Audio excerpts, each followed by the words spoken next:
विश्वानि देव सवितर्दुरितानि परासुव यद्भद्रं तन्न आसुव। ओम शांति शांति शांति। ओम श्री परमात्मने नमः। ओम श्री गुरुभ्यो नमः। ओम। सबको नमस्ते।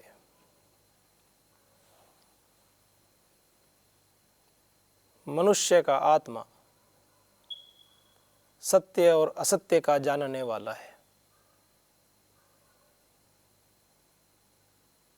वेदों से इस प्रकार की बातों का हमें पता चलता है और अपने अनुभव से हम जानते हैं। जब भी हम कोई गलत कर्म करते हैं तो हमारे स्वयं अंदर से हमारे मन में एक ऐसा विचार उत्पन्न होता है कि यह तो गलत बात है। लज्जा, एक भय, संकोच, ये ईश्वर प्रदत्त चीजें हैं। स्वाभाविक प्रक्रिया के अनुसार यह सब हमें दिखाई देता है। यदि हम जागरूक हैं तो सभी को समान रूप से ये ईश्वर ने एक अलार्म क्लॉक लगा रखी है, जागरण वाली घड़ी। गलत कार्य करते ही अलार्म बज जाता है। अच्छा कार्य कोई है या नहीं है, इसका भी कुछ होना चाहिए। अच्छा कार्य करते ही मन में शांति, पवित्रता, उत्साह, सत्व, ये सब गुण बढ़ जाते हैं। ये भी एक मीटर सेट किया हुआ है उस प्रभु ने। हे मनुष्य, हे मानव, आप अच्छे कर्म कीजिए, आप श्रेष्ठ कर्म कीजिए।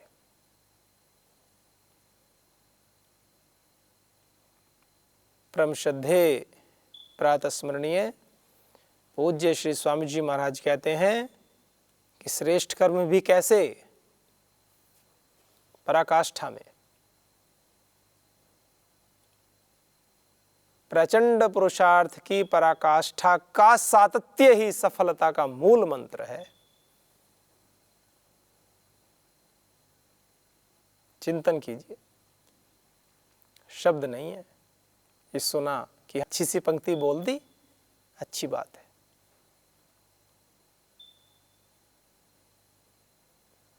आप सभी को इस पंक्ति के अर्थ की अनुभूति करनी होगी, तभी वैदिक संस्कृति का सत्य घटित हो सकता है। नहीं तो जीवन तो सब जी रहे हैं। यथा सूर्य चंद्रमसो धाता यथा पूर्वम अकल्पयत।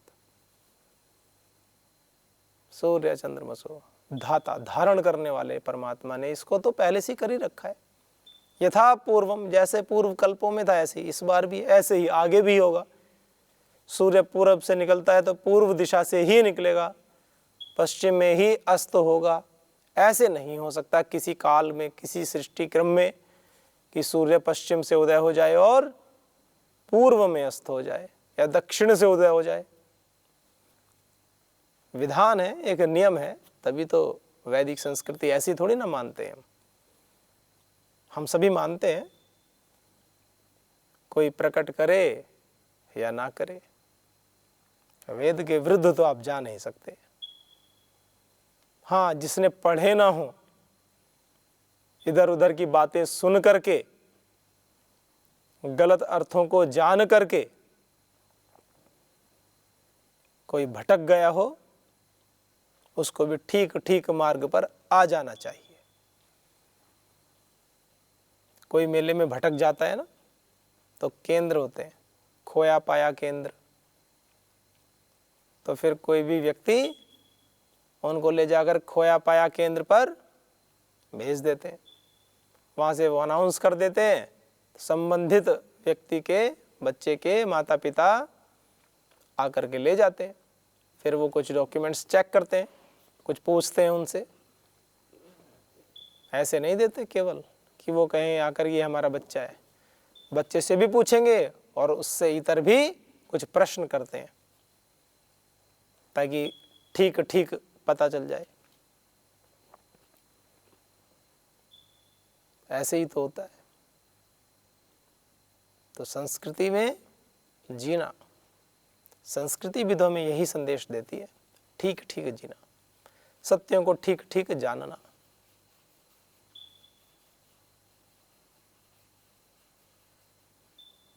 प्रचंड पुरुषार्थ की पराकाष्ठा का सातत्य, समझ लीजिए इस पंक्ति को।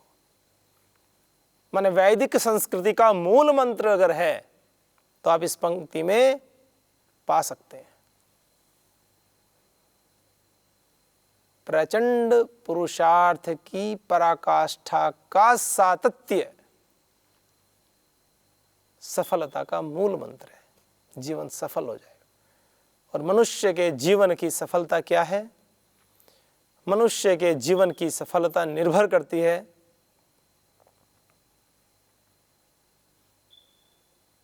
प्रचंड पुरुषार्थ की पराकाष्ठा के सातत्य पर। सफलता किसे कहते हैं? मोक्ष होना। मोक्ष क्या है? छूट जाना,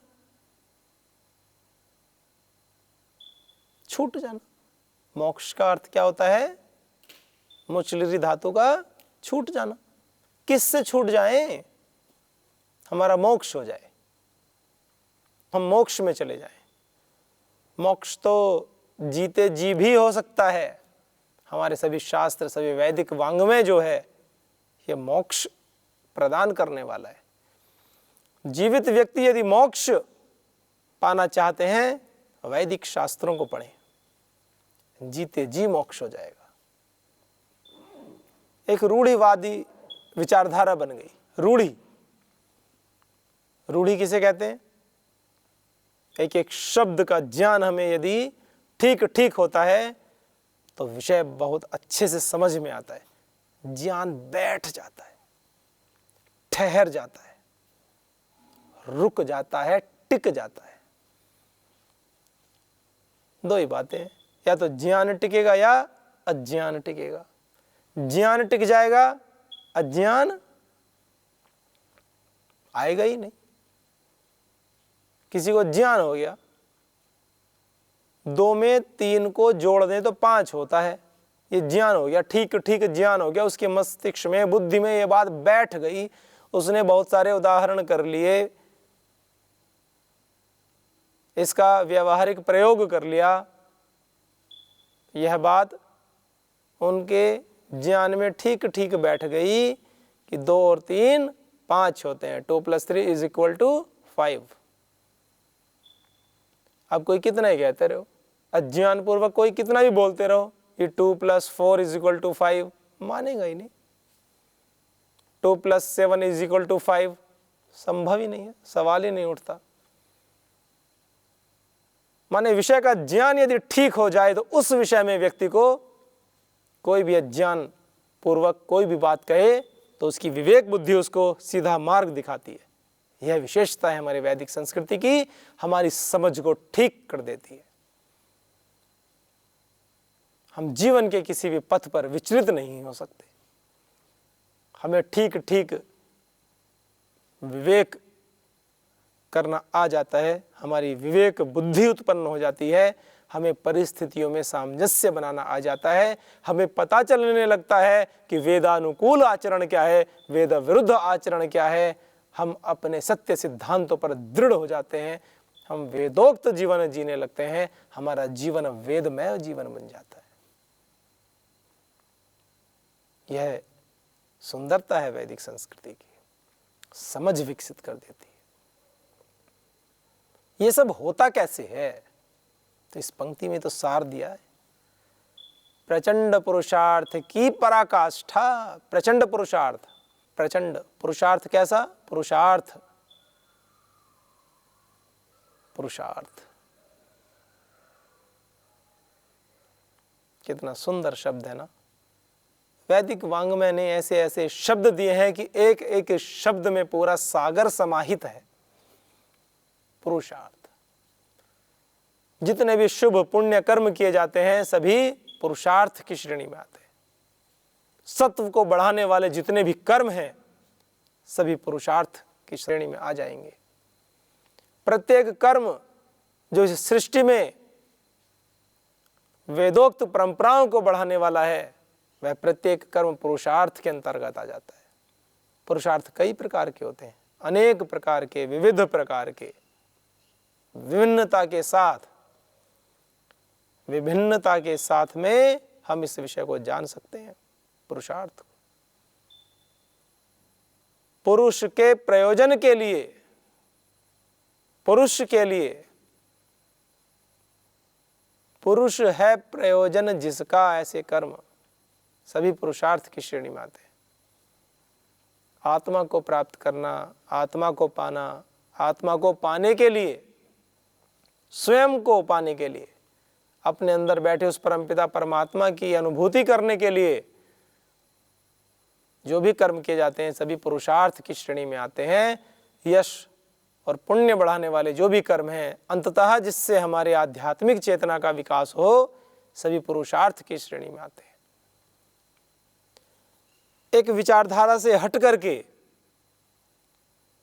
जिस प्रवाह में हम जी रहे हैं, जिस नेगेटिविटी में हम जी रहे हैं, जिस नकारात्मकता में हम जी रहे हैं, जिस निषेध पक्ष में हम जी रहे हैं, उस पक्ष को तोड़ करके, उस पक्ष को छोड़ करके, उस पक्ष को मिटा करके जब धर्म के, सत्य के, प्रेम के पथ पर हम प्रवेश करते हैं तब बड़ा कष्ट होता है।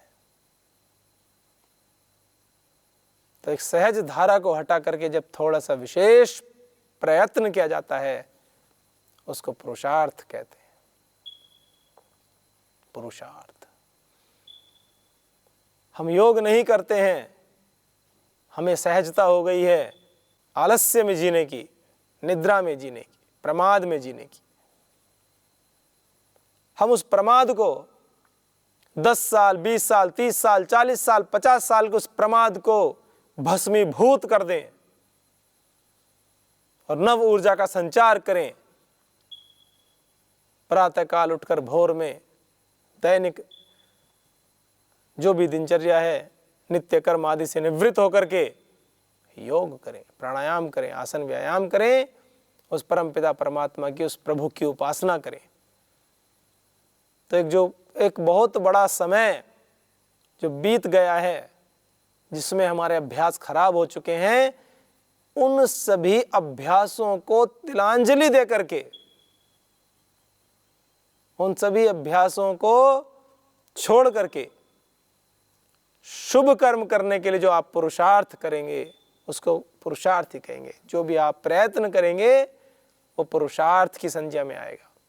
सीधा बैठे, सीधा बैठे।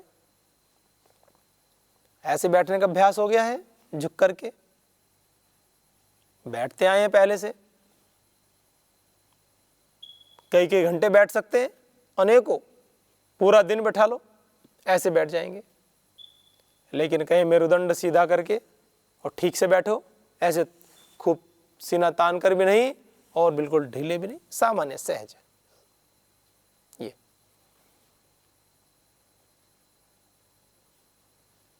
असहज सुषुप्ति में आप महसूस करेंगे, क्योंकि आपकी सहज स्थिति क्या है? कमर मोड़ कर बैठना, जो कि अनुचित है, कई प्रकार की बीमारियों को जन्म देने वाली है भविष्य में। सीधे बैठे।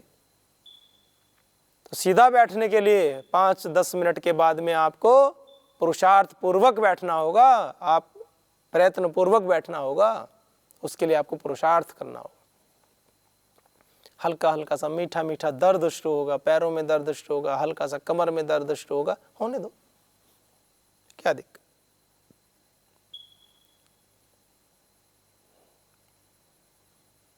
जब हल्का हल्का दर्द होता है और शुभ कर्मों को हम करते हैं तो धीरे धीरे वो दर्द ठीक हो जाता है। हाँ, कोई विशेष समस्या हो जाए, किसी को कोई बहुत ज़्यादा दिक्कत हो तो थोड़ा विश्राम कर लें, 1 मिनट का शवासन कर लें, 2 मिनट का, फिर बैठ जाएं। माने अपने शुभ अभ्यासों को छोड़ना नहीं है।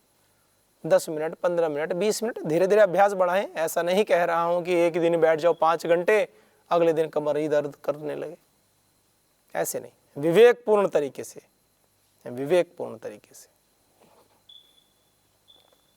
पुरुषार्थ, प्रचंड पुरुषार्थ, और पुरुषार्थ प्रचंड, कुछ छोड़ना नहीं है। शुभ कर्म तो कर रहे हैं, शुभ कर्म तो कर रहे हैं। जैसे गुरुकुल में कुछ ब्रह्मचारी हैं, बहुत पुरुषार्थ कर रहे हैं। श्रीमद् भगवत गीता, वेद, उपनिषद, दर्शन, व्याकरण के सभी शास्त्रों को याद कर रहे हैं। श्रीमद् भगवत गीता से लेकर के उसके भी अलग अलग प्रकार, अष्टाध्यायी भी तो उल्टी और सीधी, बहुत पुरुषार्थ कर रहे हैं। विशुद्ध मनुस्मृति, यक्ष युधिष्ठिर संवाद, जितने भी साहित्यिक ग्रंथ हैं वो भी, वैदिक ग्रंथ भी, सभी पूरे वाङ्मय को याद कर रहे हैं। मेधाम में वरुणो ददातु, मेधाम अग्नि प्रजापति, मेधाम इंद्रश्च वायुश्च, मेधाम धाता ददातु। मेधा की कामना करते हैं, बुद्धि की कामना करते हैं, वो कर रहे हैं। यजुर्वेद याद किया, एक सन्यासी भाई ने यजुर्वेद किया गया, उन पूज्य स्वामी जी ने 56 घंटे में 56 आवर्स संपूर्ण यजुर्वेद याद किया, कंठस्थ किया, भीषण पुरुषार्थ किया। पतंजलि गुरुकुलम, वैदिक गुरुकुलम, छोटे बच्चों से लेकर के एक छोटी सी बहन, छोटी सी बेटी, 2 दिन में पूर्ण 700 श्लोक लगभग हैं, श्रीमद् भगवद गीता पूरी याद कर दी 2 दिन में। आप सोच सकते हैं बुद्धि का स्तर। तो केवल पुरुषार्थ नहीं है, अच्छी दिशा में किया गया कार्य तो पुरुषार्थ हो गया। कि भाई आपने 10 श्लोक भी याद किए तो पुरुषार्थ तो किया। क्या पहले याद नहीं करते थे, अब आपने याद करने शुरू किए तो पुरुषार्थ तो किया। लेकिन कैसा पुरुषार्थ? तो परम श्रद्धेय श्री स्वामी जी महाराज कहते हैं प्रचंड पुरुषार्थ, प्रचंड। तो ये प्रचंड पुरुषार्थ है। एक ब्रह्मचारी ने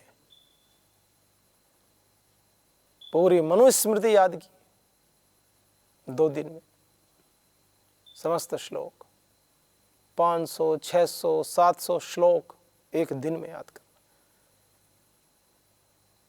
लगभग 2000 धातु पाठ के सूत्र याद किए। क्या है? यही तो है प्रचंड पुरुषार्थ की पराकाष्ठा। यहां तक तो बात ठीक हो गई। प्रचंड पुरुषार्थ की पराकाष्ठा यहां हो गया, एक दिन उन्होंने पूरा किया। सातत्य, प्रचंड पुरुषार्थ की पराकाष्ठा का सातत्य, निरंतरता, ये विषय और महत्वपूर्ण है। अब एक दिन तो बहुत पुरुषार्थ किया, बुद्धि का पूरा सदुपयोग किया, अगले दिन, उससे अगले दिन, फिर नेक्स्ट डे, फिर नेक्स्ट डे। यदि वही पुरुषार्थ उसी मात्रा में पूरा प्रचंड रूप से लगातार किया जाए तब है सफलता। तो श्रद्धेय श्री स्वामी जी महाराज, परम पूजनीय श्री स्वामी जी महाराज हमारे क्या बताते हैं? वो ऋषि सबको क्या बता रहे हैं? इस संसार में प्राणी मात्र को बता रहे हैं कि प्रचंड पुरुषार्थ की पराकाष्ठा का सातत्य, जैसे वह स्वयं करते हैं। परम श्रद्धेय श्री स्वामी जी महाराज के जीवन से एक चीज सभी साधकों को, सभी भारतवासियों को, पूरे दुनिया के वासी सभी सीखे। उन्हें ऋषि महर्षि से क्या बात सीखने की है? आचरण, जो बोलना उसको करना, जो सोचना उसको फिर कृति में लाना, कर्म में परिणित कर देना। समय लग जाता है, कार्यों की योजनाओं के आधार पर समय थोड़ा थोड़ा लग जाता है, आगे पीछे हो जाता है होना, ये विशेष बात है। यदि वो कहते हैं कि सुबह सुबह हमें दौड़ना चाहिए, तो स्वयं भी यदि शिविरों में आते हैं तो अपने निवास स्थल से वहां तक दौड़ कर आते हैं, दौड़कर। वह तो स्वतंत्र है, ना भी दौड़े, कोई कुछ उपदेश की बात कहेंगे तो भी जनता उसी भाव से स्वीकार करेगी, ऐसा नहीं कहेगी कि आप तो दौड़ते नहीं, स्वीकार करेगी जनता, सभी साधकगण स्वीकार करेंगे, कोई प्रश्न चिन्ह थोड़ी होता है।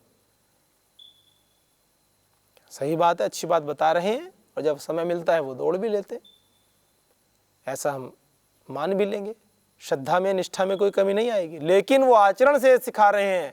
मैं कितना भी व्यस्त हूं, जब मैं दूसरों को कहता हूं कि सुबह दौड़ा करो, तो मैं स्वयं भी दौड़ कर आता हूं। जब ब्रह्मचारियों से कहते हैं कि आप अपने कक्षों से जब योग के लिए आया करें, दौड़ कर आया करें, तो वह स्वयं भी अपने कक्ष से जब आते हैं तो दौड़ कर आते हैं। इन छोटी छोटी बातों से ही जीवन महान बन जाता है, ऐसा बताते हैं महाराज जी। तो हमें अपने ऋषियों के आचरण से, उनके जीवन से बहुत कुछ सीखना है, सीखना चाहिए, आवश्यकता है। और फिर हमारे आचरण से हमारे परिवार में छोटे हमसे सीखें। यह एक उदात्त भारतीय परंपरा है, वैदिक परंपरा है, परिवार की, संयुक्त परिवार की परंपरा। घर के बड़े हैं, वो छोटों को सिखाते हैं, छोटे और छोटों को सिखाते हैं। यह अच्छी परंपरा है। मनुष्य एक सामाजिक प्राणी है, सब मिलजुल कर रहते हैं।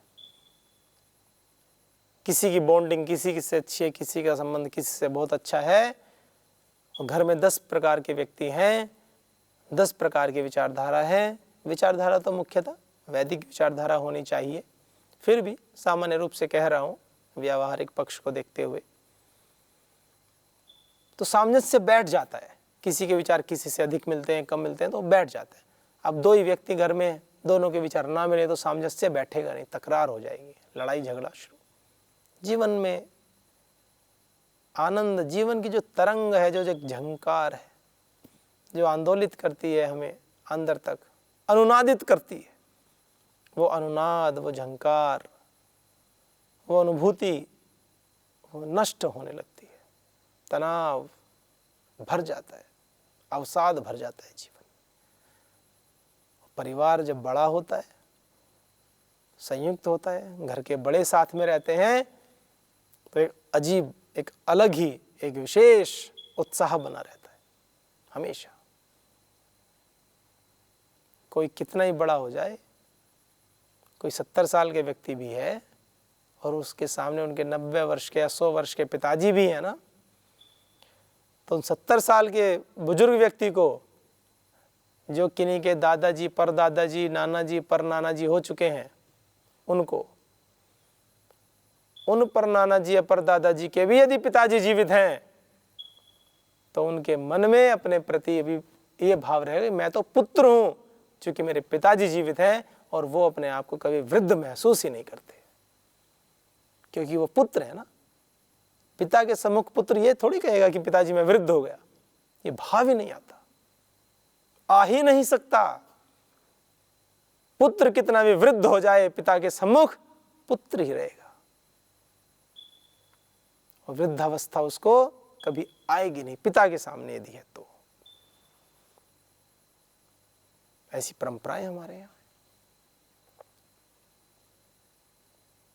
कितनी अच्छी परंपराएं, ज्ञानानुकूल परंपराएं। तो ऋषियों ने कितना कुछ हमें दिया, अपने आचरण से हमें सिखाते हैं, परिवार व्यवस्था कैसी हो, जीवन की व्यवस्थाएं कैसी हों, घर परिवार में कैसे रहें, व्यवहार करें, और अंततः किस प्रकार से मोक्ष को, विशेष सुख को पाएं। मोक्ष माने हम विकारों से, बंधनों से छूट जाएं और सुख को पाएं, आनंद को पाएं, किस प्रकार से, यह सब बातें बताई हैं। तो आज का विषय सफलता का जो मूल मंत्र है, जो हमारी संस्कृति हमें सिखाती है, उसको सामान्य जनों की भाषा में, जिसको कि हम ठीक ठीक समझ पाते हैं, और सारभूत रूप में परम श्रद्धेय श्री स्वामी जी महाराज बता रहे हैं। क्या?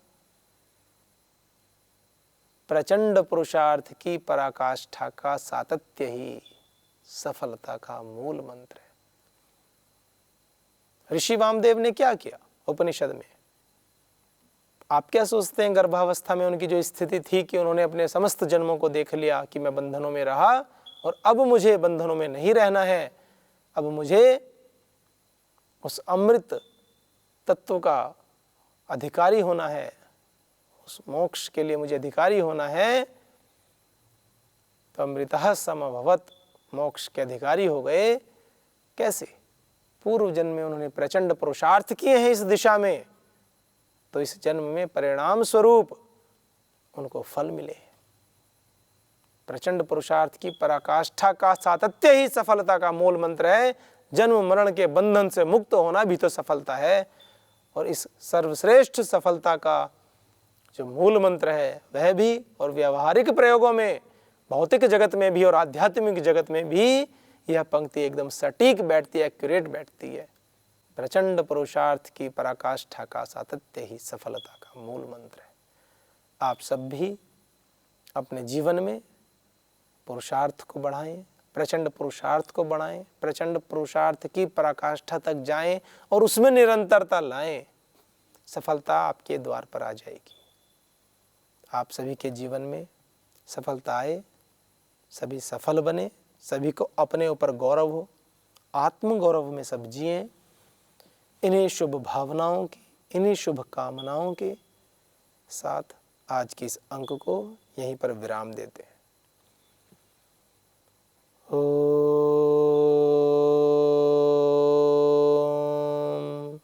शांति शांति शांति। सर्वेभ्यो नमः।